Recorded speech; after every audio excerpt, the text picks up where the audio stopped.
Bismillahirrahmanirrahim. Assalamualaikum warahmatullahi wabarakatuh. Waalaikumsalam warahmatullahi wabarakatuh. Jumpa lagi kita di edisi ke-24 podcast Tendang Bebas Hafiz. Saya merasa harus mendatangi kantor ATR BPN ini karena memang kalau dibawa ke studio ini jauh. Nah, maka kita ambil saja sikap, kita datangilah Pak Kepala ATR BPN ini. Persoalan pertanahan di Kabupaten Solo menyisakan banyak masalah, baik itu konflik internal antar suku, baik itu pola tata ruang, dan segala macam yang menyangkut pertanahan. Banyak asumsi yang berkembang di tengah-tengah masyarakat bahwa proses pengurusan sertifikat ini lambat dan segala macamnya. Tentu hal ini bisa iya, bisa juga tidak. Perlu kita lakukan klarifikasi, konfirmasi dan informasi bersama Kepala ATR BPN Kabupaten Solo. Sudah hadir di samping kanan kami Bapak Desrizal SSIT. Tadi saya sempat tanyakan SSIT ini apa Pak? Ternyata Sarjana Sains Ilmu Terapan. Saya coba lacak, ternyata beliau adalah orang yang mumpuni untuk kita berdiskusi karena berasal dari sekolah pertanahan. Selamat siang Pak Desrizal. Selamat siang Pak. Alhamdulillah saya merasa mendapat kehormatan mendatangi kantor Bapak untuk mendiskusikan berbagai hal supaya memang hal-hal yang mungkin belum dapat informasi oleh masyarakat bisa kita sampaikan lewat media podcast ini.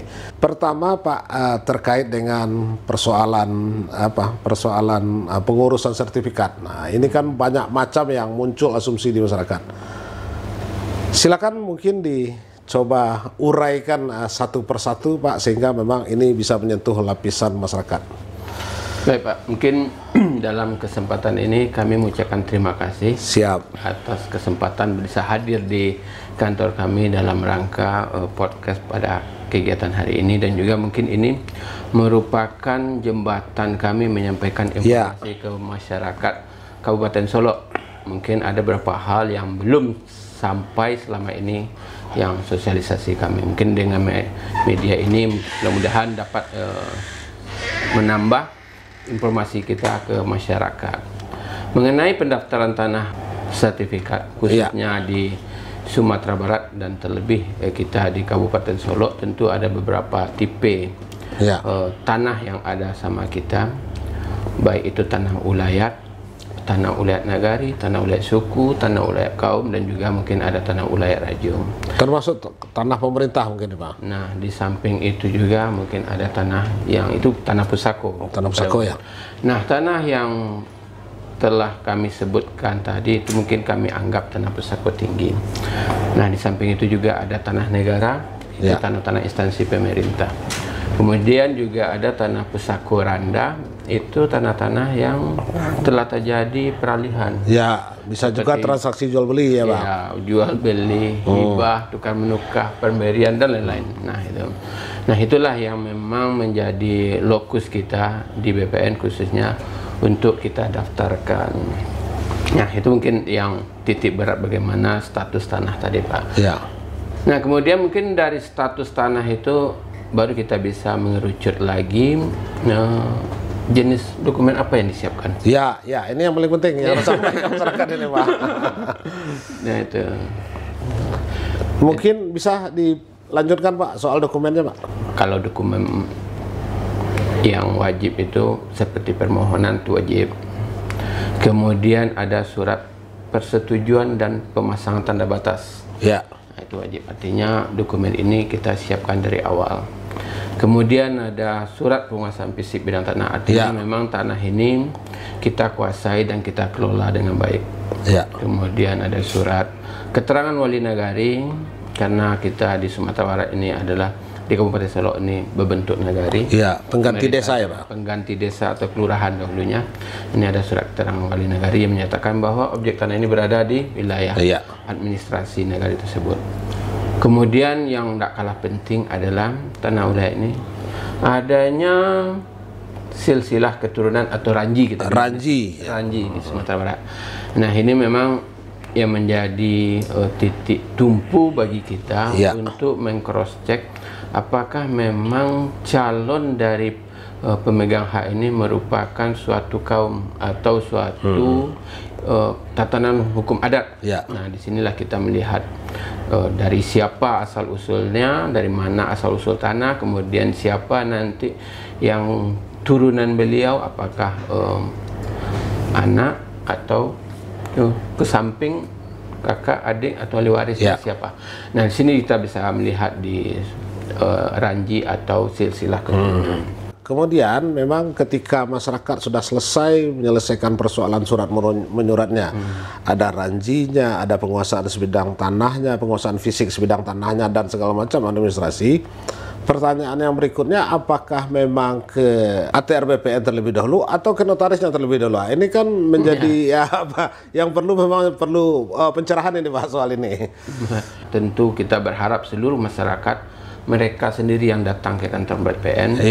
Supaya kita juga dapat memberikan informasi seandainya ada dokumen yang kurang lengkap atau yang masih perlu dilengkapi, kita bisa langsung memberikan informasi tanpa melalui perantara. Karena melalui notaris tentu ini melalui kuasa. Nah, kita tentu melalui kuasa, dan nanti lebih lama lagi waktunya karena kita berhubungan dengan notaris atau pihak ketiga baru ke masyarakat. Nah, ini kita harapkan masyarakat kita yang langsung datang supaya kita juga bisa memberikan pembelajaran supaya mereka tahu bagaimana proses sebetulnya di BPN dengan nanti informasi-informasi yang kita sampaikan berbeda ya. Nah, itu sih harapan kita.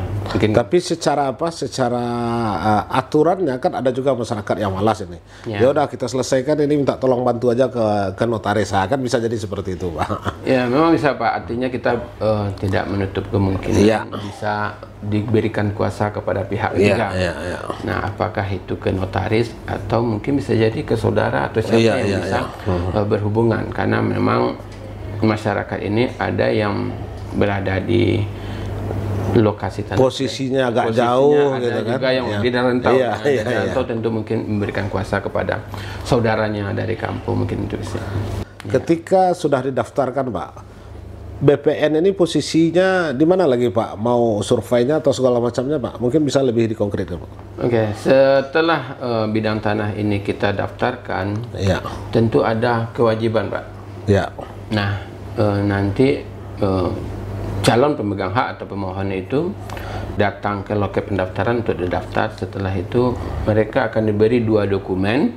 Yang pertama STTD, surat tanda bukti dokumen. Yang kedua SPS, secara bukti store. Artinya di SPS ini mereka akan membayarkan PNBP, penerimaan negara bukan pajak.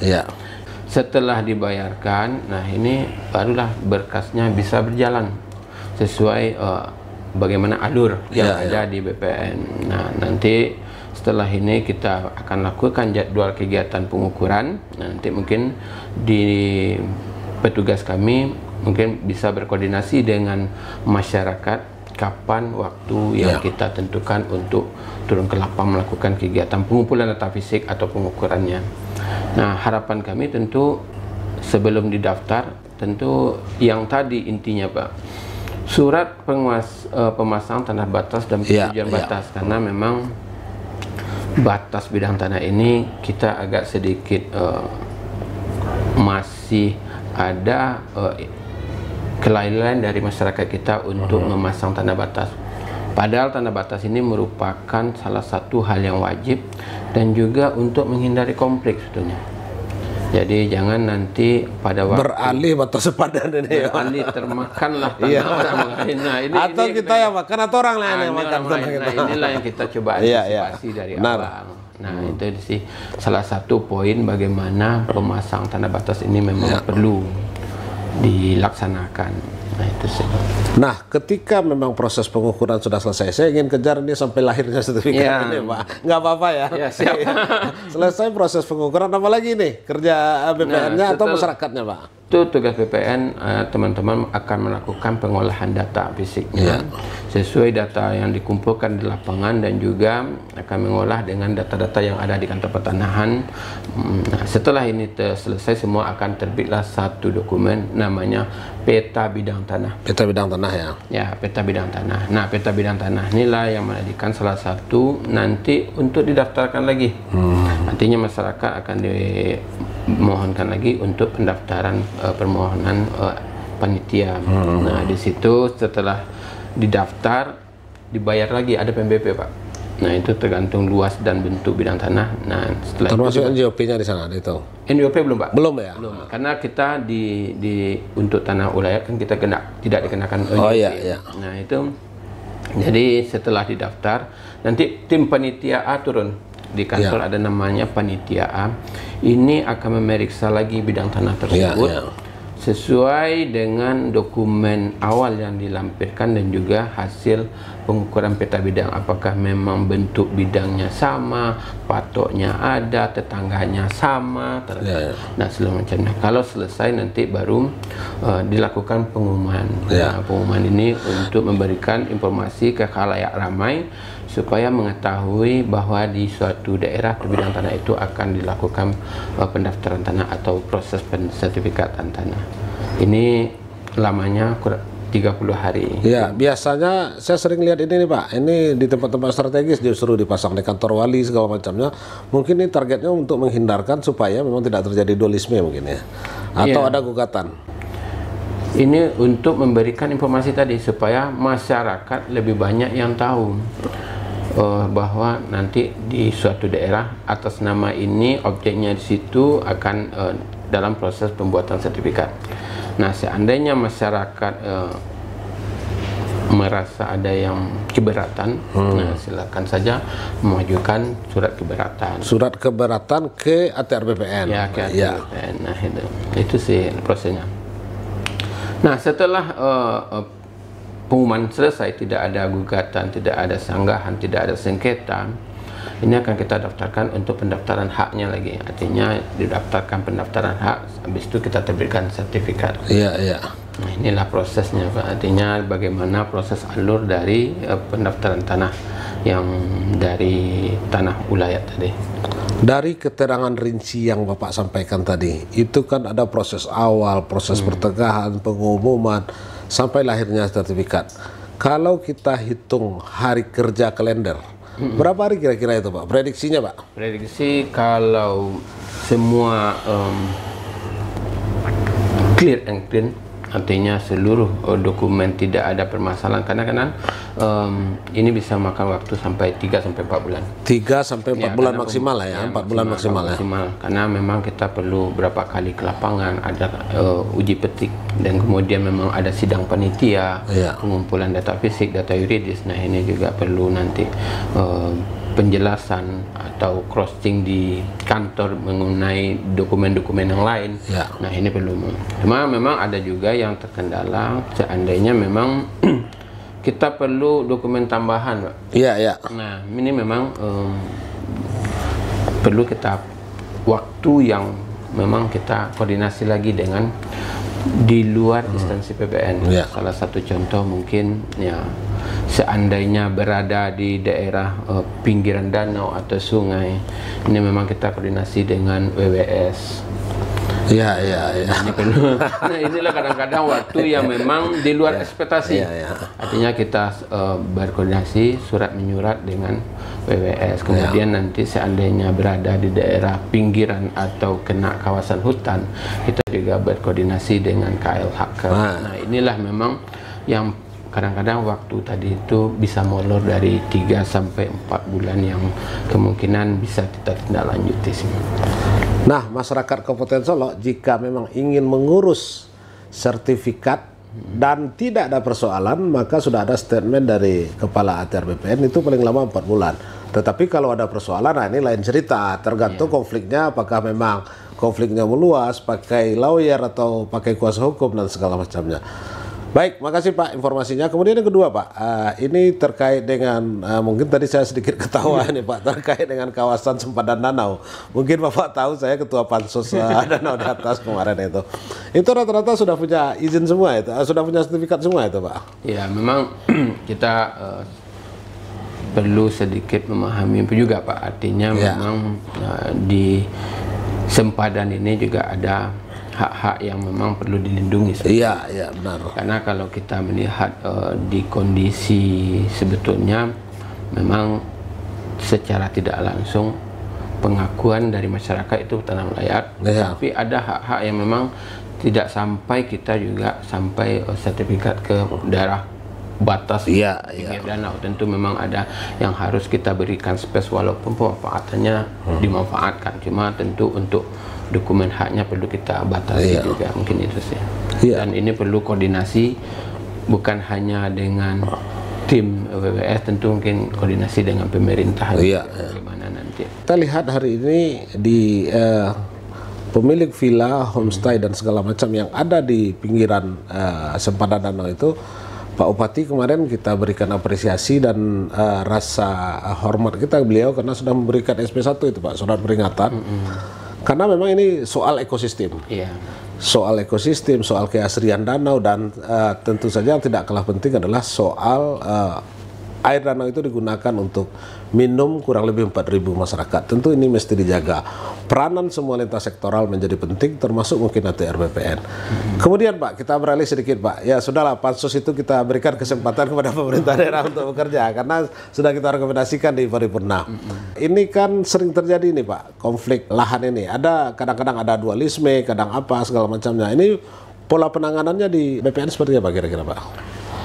Ya, kita melihat kondisi permasalahan Pak, artinya dalam suatu objek bidang tanah, seandainya dokumen telah lengkap, boleh dibilang lengkap untuk siap didaftarkan. Nah, pada waktu pendaftaran ada permasalahan baik itu dari siapapun, tentu kita akan kaji, kita akan lihat bagaimana hubungan hukum antara calon pemegang hak dengan orang yang melakukan keberatan. Apakah mereka masih dalam suatu tali ikatan satu keluarga besar atau bagaimana? Nah, ini perlu kita telusuri lagi. Nanti di kami pun nanti seandainya telah terdaftar, ini ada tim penyelesaian, artinya akan dilakukan coba mediasi. Kalau memang masih bisa dilakukan mediasi di BPN, kalau memang mereka bukan satu hubungan hukum yang bertali langsung, tentu kita coba mediasi. Nah, kalau memang mediasi bisa berjalan dengan baik, tentu jelas bagaimana penyelesaiannya. Nah, inilah yang perlu kita cermati. Kadang-kadang kalau mereka merasa masih satu tatanan dan tidak titik temu, ini agak berat Pak. Artinya dalam satu permohonan dokumen berasal dari tanah ulayat, tanah milik adat suatu kaum atau suatu datuk, tetapi yang menggugatnya masih ada hubungan pemilihan cukup dekat. Apakah itu kakaknya, adiknya? Ini kan kalau di Sumatera Barat satu tanah ulayat ini kan masih kepemilikan bersama. Nah, kami biasanya akan Pusako tinggi lah ya. Pusako tinggi ini kami biasanya juga menyarankan dulu diselesaikan secara kekeluargaan daripada kita langsung coba diskusikan setelah didiskusikan tidak dapat titik temu, kita kembalikan lagi, diskusikanlah di tingkat keluarga daripada kita dorong ke pengadilan, kan gak enak Pak. Artinya orang yang punya hubungan kekerabatan cukup dekat ini kita dorong untuk penyelesaian pengadilan ini sangat jarang kami lakukan karena akan membuat pertikaian yang baru malahan.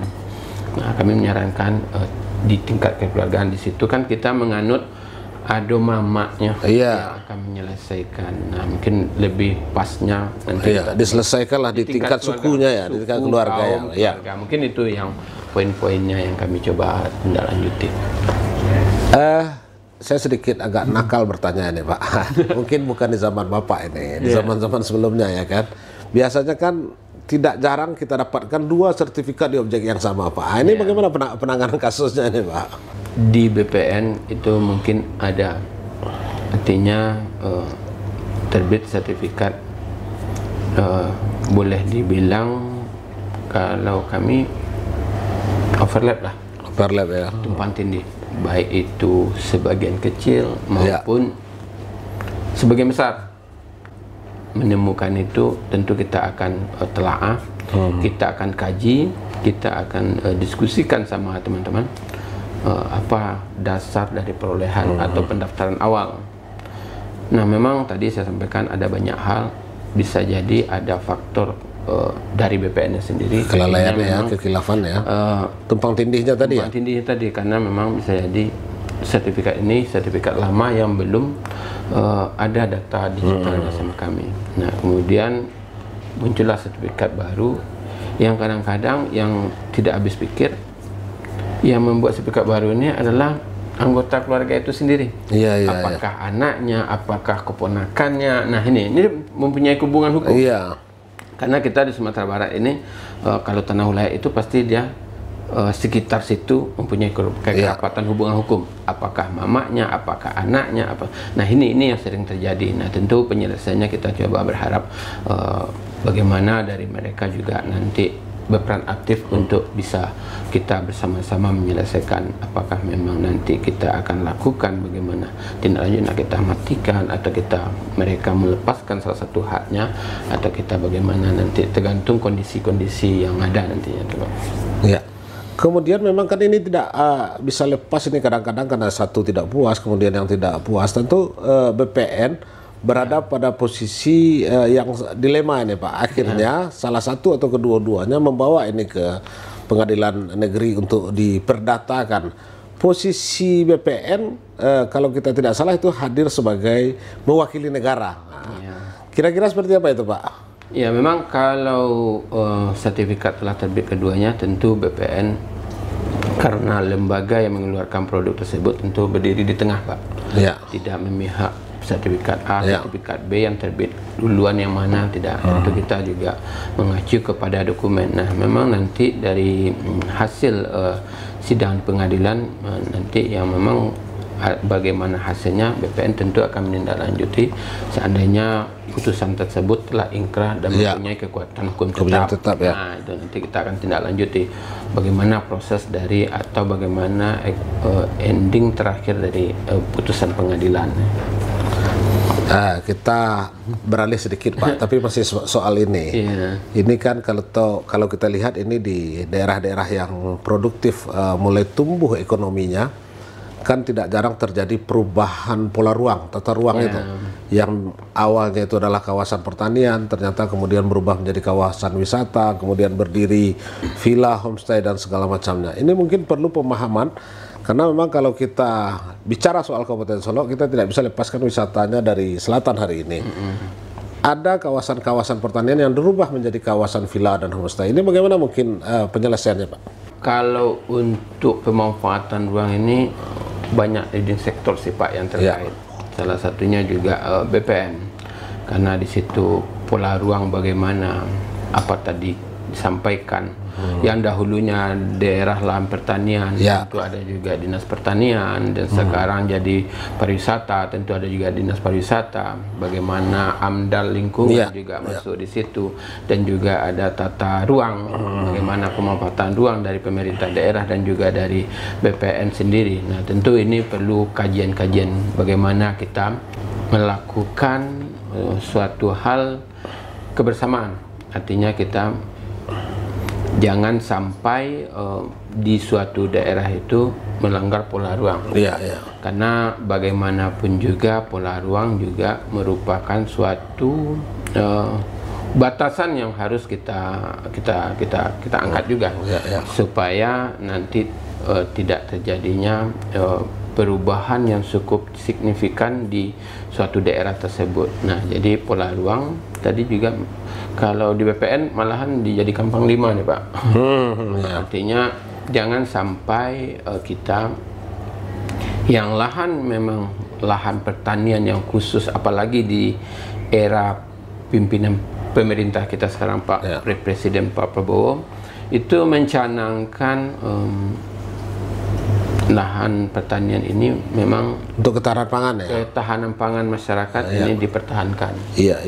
Nah, kita di BPN juga ada pengaturan mengenai lahan sawah dilindungi. Artinya lahan sawah yang produktif ini kita lindungi dan tidak akan beralih fungsi supaya menjaga ketahanan pangan. Nah, di pemerintah sendiri juga ditindaklanjuti Pak. Artinya ada namanya lahan pertanian pangan berkelanjutan. atau LP2B. Ini memang sinkron, malahan lebih luas, artinya bukan hanya sawah tapi juga tanaman darat yang bersifat kayak palawija, lain-lainnya juga dilindungi. Nah, kemudian ada juga yang namanya lahan baku sawah. Nah, jadi banyak sekali ring-ring yang perlu disiapkan untuk menjaga supaya ke depan lahan pertanian ini bisa tetap eksis. Nah, ini terkait dengan tanah ulayat, Pak. Ini kan di Sumatera Barat debatable ini. Ada yang menolak, ada yang setuju. Tetapi kan ini kan mestinya aset-aset yang dimiliki oleh negari itu kan mestinya harus ada legalitas formalnya berupa sertifikat dan segala macam. Kita mau tanya nih, Pak. Contohnya mungkin ada suatu lembaga di Kesatuan Hukum Adat ingin melakukan legalitas formal bahwa ini loh tanah kerapatan adat negari. Pertanyaannya, apakah ini bisa dilakukan, sudah boleh dilakukan? Kemudian yang kedua, apakah ini atas nama lembaganya atau nama personalnya sertifikat yang terbit nanti, Pak? Menyangkut tanah ulayat nagari, bukan tanah ulayat kaum. Nah, ini butuh keterangan ini sebenarnya nih, Pak. Kita di Kementerian ATR BPN juga di Sumatera Barat khususnya menjadi atensi oleh pemerintah yang selama ini tanah ulayat kita ini salah satu penghambat bagaimana nenek mama atau tokoh adat kita agak merasa enggan untuk mendaftarkan tanah karena ada pola pikir atau pandangan dari masyarakat hukum adat, tanah ini setelah disertifikatkan gampang dijual dan digadaikan. Nah, beralih dari situ pemerintah juga berpikir bagaimana mempertahankan tanah ulayat yang ada di Sumatera Barat. Nah, dari kegiatan itu kita memang di tahun ini kemarin habis sosialisasi dengan seluruh kerapatan adat yang ada di Kabupaten Solok dengan pemerintah kabupaten dan juga dari Kementerian ATR BPN sendiri, itu mendorong wilayah-wilayah atau daerah-daerah yang masih mempunyai tanah ulayat nagari, Pak. Artinya kan tidak seluruh juga kabupaten di setiap negari masih ada tanah ulayat nagari yang masih utuh. Nah, ini kita dorong bagaimana kita daftarkan. Tadi atas nama siapa? Ini atas nama kekerapatan adat. Harus atas nama lembaga, tidak bisa personal, ya? Tidak bisa personal, Pak. Artinya kan sekarang kita sudah diakomodir bagaimana kekerapatan adat ini bisa menjadi subjek hukum dalam proses pendaftaran tanah. Nah, yang lebih lagi, Pak, tanah ulayat nagari ini bukan sertifikatnya hak milik, hak pakai atau HGU HGB. HGU HGB ya? Bukan. Mereka kita berikan hak PL, hak pengelolaan. HPL namanya. HPL namanya. Iya, betul. Jadi di atas HPL ini kita di pemerintahan sebetulnya bagaimana tanah ulayat ini bisa eksis, satu. Yang kedua, mendapat kepastian hukum. Yang ketiga, pengelolaannya oleh masyarakat dan juga berdampak kepada ekonomi masyarakat itu sendiri. Kenapa HPL yang akan diberikan? Karena dia juga merupakan subjek dari kemilikan bersama. Nah, di atas HPL nanti bisa diterbitkan HGB dan HGU, hak-hak yang berjangka. Nah, inilah harapannya supaya HGB-HGU ini bisa personal ya kan? Bisa personal, tapi punya jangka waktu. Yang penting ada komitmen jangka waktunya. Jangka waktu. Nah, inilah jadi setelah jangka waktu HGB dan HGU-nya habis, tanah ini tetap jadi tanah ulayat. Kembali lagi menjadi HPL ya. HPL. Luar biasa. Nah, inilah bagaimana konsep dari pemerintah untuk menjaga tanah ulayat yang ada di Sumatera Barat supaya tetap eksis. Karena memang persoalannya seperti ini, Pak. Kita setuju dengan apa yang Bapak sampaikan tadi, termasuk regulasinya. Hari ini rata-rata di Kabupaten Solok itu di nagari-nagari itu kan ada pasar nagari. Nah, kalau kita andalkan APBD Kabupaten Solok nggak cukup, Pak.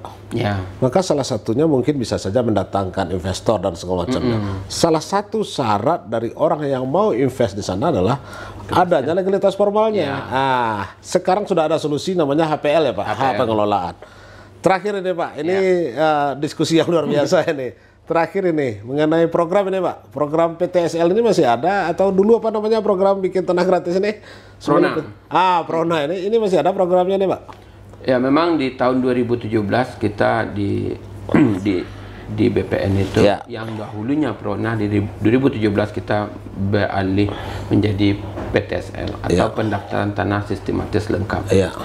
Nah, memang setiap tahun kami di BPN ini mendapatkan target, artinya mendapatkan alokasi dana untuk pensertifikatan tanah-tanah yang ada di Sumatera Barat. Nah, khusus di Kabupaten Solok sekarang di tahun ini kita dapat kegiatan ini sebanyak 465 bidang.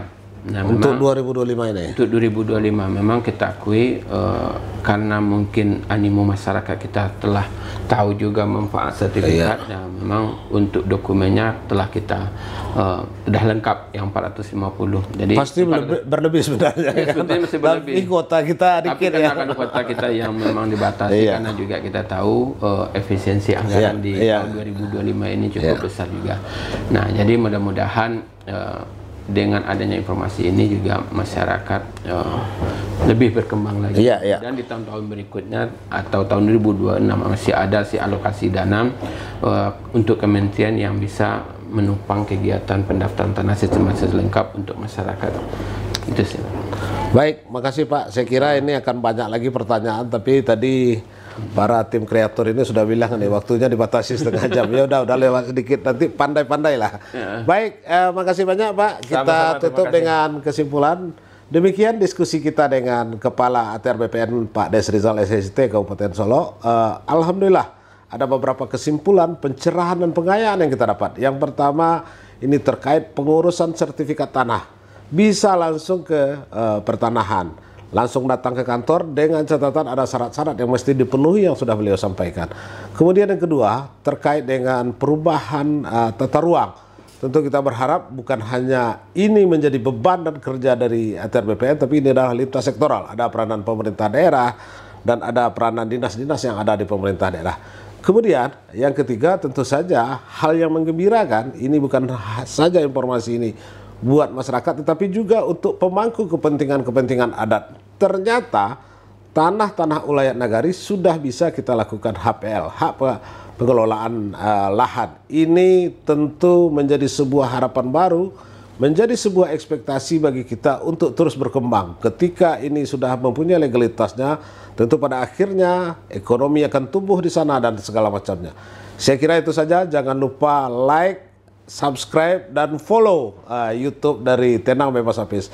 Demikian, Assalamualaikum warahmatullahi wabarakatuh. Waalaikumsalam warahmatullahi wabarakatuh.